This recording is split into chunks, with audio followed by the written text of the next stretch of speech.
ದಲಿತ ಸಂಘರ್ಷ ಸಮಿತಿಯ ಜಿಲ್ಲಾ ಮಟ್ಟದ ಸಮಾವೇಶ ಕಾರ್ಯಕ್ರಮ ಆಯೋಜನೆ ಮಾಡಲಾಗಿದೆ. ಈ ಕಾರ್ಯಕ್ರಮವು ಮೇ 14ರಂದು ಆಯೋಜಿಸಲಾಗಿದ್ದು ಶಿವಮೊಗ್ಗದ ಜಿಲ್ಲಾ ಭುವಿ ಭವನದಲ್ಲಿ ಕಾರ್ಯಕ್ರಮ ನಡೆಯಲಿದೆ. ಈ ಕುರಿತು ಇಂದು ಶಿವಮೊಗ್ಗದಲ್ಲಿ ನಡೆದ ಪತ್ರಿಕಾಗೋಷ್ಠಿಯಲ್ಲಿ ನವುಲೆ ಮಂಜುನಾಥ್ ಮಾಹಿತಿ ನೀಡಿದ್ದಾರೆ.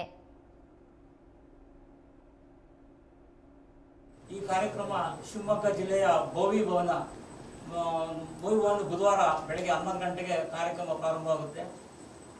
ಏನು ಈಗ ಒಡೆದೋಗಿರೋ ಸಂಘಟನೆಗಳನ್ನ ಒಗ್ಗೂಡಿಸ್ಬೇಕು, ಮತ್ತು ಈ ಒಂದು ಸಂಘಟನೆಗಳು ಕೆಲವು ದಾರಿ ತಪ್ಪಿ ಇಡೀ ಸಂಘಟನೆಗೆ ಮುಖಭಂಗವಾಗುವಂಥ ಕೆಲಸಗಳು ನಡೀತಾ ಇದ್ದಾವೆ. ಆದ್ದರಿಂದ ಇವನ್ನೆಲ್ಲವೂ ಸರಿ ದಾರಿ ತರಬೇಕು. ಮತ್ತು ನಮ್ಮ ಜನಗಳು ಅನಕ್ಷಿತರಾಯಿತು, ಸರ್ಕಾರದಿಂದ ಬರೋ ಯಾವುದೇ ಒಂದು ಬೆನಿಫಿಟ್ಗಳು ಸರಿಯಾಗಿ ಅವರು ಉಪಯೋಗಿಸ್ಕೊಳ್ತಾ ಇಲ್ಲ. ಆ ಬಗ್ಗೆ ಜನಗಳೆಲ್ಲ ಒಂದು ಇದನ್ನ ಅವರ ತಿಳುವಳಿಕೆಯನ್ನು ತರೋ ಉದ್ದೇಶದಿಂದ ಈ ಒಂದು ಸಮಾವೇಶನ ಮಾಡ್ತೀವಿ. ಹಾಗೂ ನಮ್ಮ ಸಂವಿಧಾನದತ್ತವಾಗಿ ಅವರಿಗಿರುವಂತಹ ಹಕ್ಕು ಮತ್ತು ಕರ್ತವ್ಯಗಳ ಬಗ್ಗೆ ಸಹ ನಾವು ತಿಳಿಸಿಗೋಸ್ಕರ ನಾವು ಈ ಒಂದು ಕಾರ್ಯಕ್ರಮನ ನಡೆಸ್ತಾ ಇದ್ದೇವೆ.